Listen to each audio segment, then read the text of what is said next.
à tous, aujourd'hui nous allons préparer des gnocchis. Et ouais, vous vous dites, des gnocchis, je vais pas savoir le faire, on vient juste de me le dire à l'instant.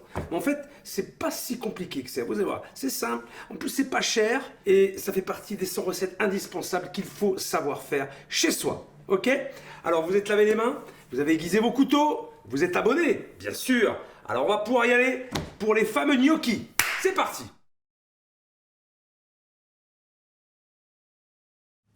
Et la liste des ingrédients est bien sûr en bas de la page. Alors je commence par éplucher les pommes de terre, à les mettre dans l'eau pour éviter l'oxydation. Alors je prépare ma casserole avec de l'eau pour cuire les pommes de terre. Là je vais couper avec les minceurs les pommes de terre en gros morceaux. Il n'y a pas de taille spécifique, hein. Alors plus c'est gros, plus ce sera long à cuire. Donc je les mets dans l'eau. Je vais mettre du gros sel et là je vais monter à ébullition. Donc là je laisse cuire quelques minutes, hein. Après il faut tester, il faut piquer la pomme de terre, il faut qu'elle soit bien cuite, bien fondante, qu'elle s'écrase presque sous le doigt pour pouvoir la sortir. Ensuite je prépare de l'estragon que je vais hacher.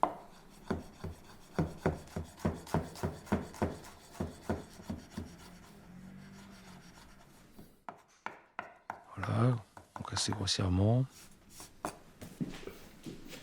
Je le mets de côté.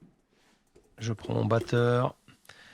Je vais y mettre la pulpe, enfin je vais y mettre les pommes de terre qui sont cuites, l'estragon, de la farine, du parmesan,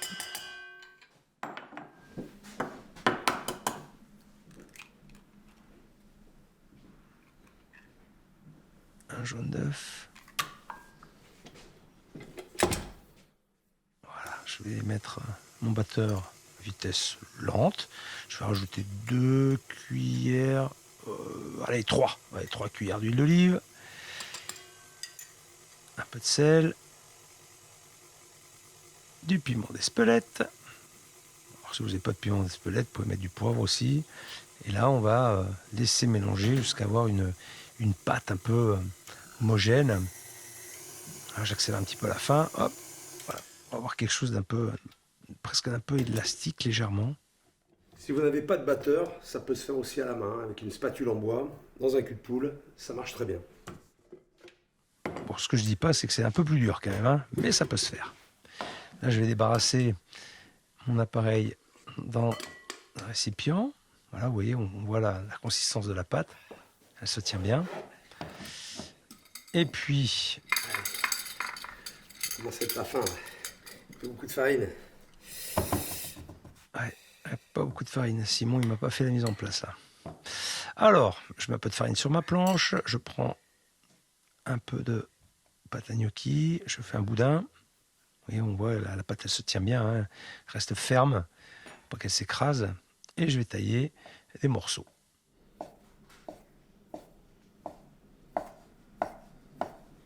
Ensuite, je vais les façonner avec une fourchette. Voilà, pour une petite marque. Voilà. Il faut que ça reste artisanal, hein.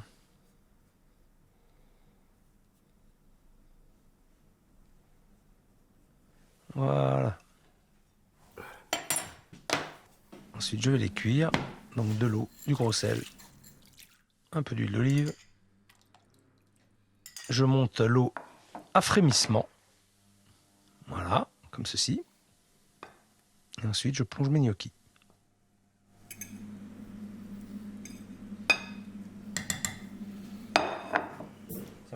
Quand les gnocchis remontent à la surface, ça veut dire qu'ils sont cuits. Ensuite, je vais les débarrasser. Bon, je prends une assiette, je mets un petit peu d'huile dessus. Voilà, là, c'est pour vraiment les faire en direct. Mais sinon, vous pouvez les poser sur un torchon pour les essuyer avant de les poêler. Voilà. Là, je le fais en direct, vite fait. Mais je vous recommande quand même de les égoutter, de les essuyer. Comme ça, quand vous le mettez à cuire dans l'huile d'olive, ça évite les projections. Donc, une poêle de l'huile d'olive. Il faut que la poêle soit bien chaude. Et on fait caraméliser les gnocchis.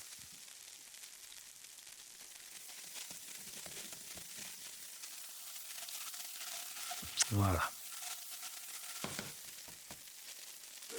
Voilà, donc là les gnocchis sont bien dorés, bien croustillants à l'extérieur et moelleux à l'intérieur, bien sûr. Et voilà. Et bien maintenant vous savez faire des gnocchis. Vous pouvez les accompagner d'une petite crème de parmesan aux herbes, voilà, c'est à votre goût. Alors si vous rencontrez des difficultés à faire cette recette, faites des commentaires là, hein, n'hésitez pas, et puis je vous filerai un petit coup de main. Pour le matériel que j'utilise, vous pourrez le retrouver sur mon site. Voilà, vous aurez le choix. Et puis n'hésitez pas à consulter le programme Mentor aussi pour trouver les bonnes méthodes pour bien cuisiner chez vous à la maison. Ok? Surtout, envoyez-moi vos photos sur Instagram avec le hashtag programme Mentor et peut-être qu'un jour vous pourriez avoir une petite surprise. Ok? Allez, en attendant, je vous dis salut et à bientôt pour la prochaine vidéo. Ciao! Pour vous équiper avec du matériel de qualité, tout ce que j'utilise est disponible sur ma boutique en ligne. Pour ne louper aucune vidéo et devenir de vrais chefs, abonnez-vous en cliquant sur ma tête. Et pour ceux qui ont loupé ma dernière vidéo, c'est juste là.